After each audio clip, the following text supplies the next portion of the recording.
ராமர் பாண்டி கொலை செய்யப்பட்ட வழக்கில் குற்றவாளிகளை கைது செய்ய கோரி ராமநாதபுரத்தில் பொதுமக்கள் சாலை மறியலில் ஈடுபட முயன்றதால் பரபரப்பு ஏற்பட்டது.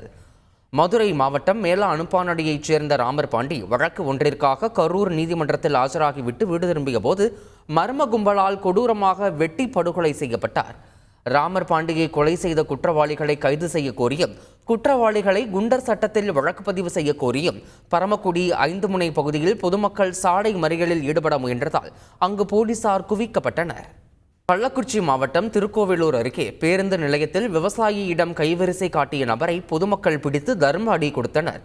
கீழ்த்தாழனூர் கிராமத்தைச் சேர்ந்த விவசாயி ஜெயராமன் என்பவர் விதை பொருட்களை வாங்குவதற்காக பேருந்து நிலையத்திற்கு வந்துள்ளார்.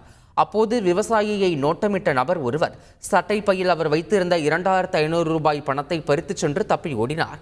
அப்போது ஜெயராமன் கூச்சலிடவே அங்கிருந்த பொதுமக்கள் அவரை பிடித்து போலீசாரிடம் ஒப்படைத்தனர்.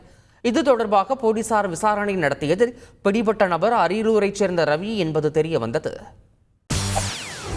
செய்திகளை உடனுக்குடன் தெரிந்து கொள்ள உடனே சப்ஸ்கிரைப் பண்ணுங்க.